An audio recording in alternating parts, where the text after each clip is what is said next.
जय माता दी दोस्तों। आज हम आपको चतुर ब्राह्मण की कहानी सुनाने जा रहे हैं। अगर ये कहानी आपको अच्छी लगे तो आप वीडियो को लाइक करिएगा, शेयर करिएगा और अगर चैनल पर नए हैं तो सब्सक्राइब करके बेल आइकन को भी प्रेस कर लीजिएगा ताकि आप हमारी नई वीडियो सबसे पहले देख सकें। तो फ्रेंड्स, एक नगर में एक ब्राह्मण रहा करता था जो कि कथा भागवत शादी ब्याह करवा के अपना जीवन यापन किया करता था।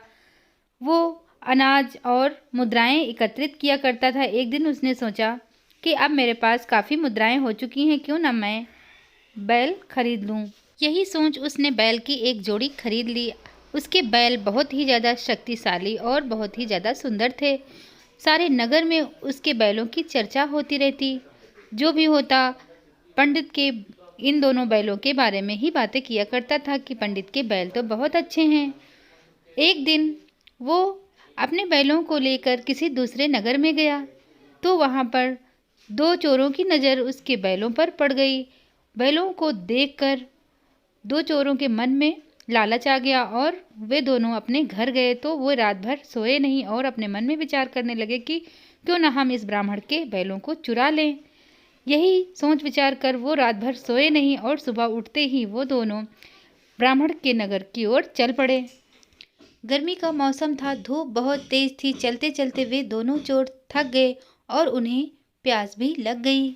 उन्हें रास्ते में एक पीपल का वृक्ष दिखाई दिया। उन दोनों चोरों ने सोचा कि क्यों ना हम इस पीपल के वृक्ष के नीचे थोड़ा सा आराम कर लें और वे दोनों उसी पीपल पेड़ के नीचे बैठकर आराम करने लगे। उतने में ही उस पेड़ के ऊपर से ब्रह्म राक्षस निकला और चोर से कहा कि मैं तो बहुत ही ज़्यादा भूखा हूँ और मैं तुम दोनों को खाऊंगा। ये सुनकर चोर मन में घबरा गए और भागने का प्रयत्न करने लगे। तो ब्रह्म राक्षस ने कहा, मैं तुम्हें भागने की अनुमति नहीं देता हूँ और मैं तुम्हें कहीं जाने नहीं दूंगा। मैं बहुत दिनों से भूखा हूँ और किसी भी व्यक्ति की तलाश में था। आज वो दिन आ गया, अब मैं तुम दोनों को खाऊंगा। तो चोर ने कहा, ठहरो ठहरो, मुझे मत खाओ। मैं एक बहुत ही ज़्यादा मोटे ताजे ब्राह्मण को जानता हूँ, क्यों ना तुम उसी ब्राह्मण को खा लो। तो ब्रह्म राक्षस ने कहा कि तुम ब्राह्मण को कैसे जानते हो? तो उस चोर ने कहा कि मुझे उस ब्राह्मण के दो बैल बहुत पसंद आ गए हैं, मुझे वो दोनों बैल चाहिए।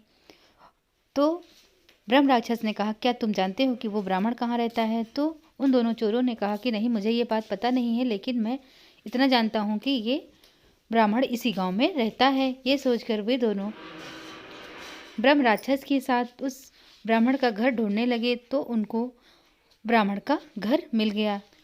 उस समय ब्राह्मण गहरी नींद में सोया हुआ था। यह देखकर चोरों ने ब्रह्म राक्षस से कहा कि पहले मैं इन दोनों बैलों की चोरी कर लूं, उसके बाद तुम ब्राह्मण को खा लेना।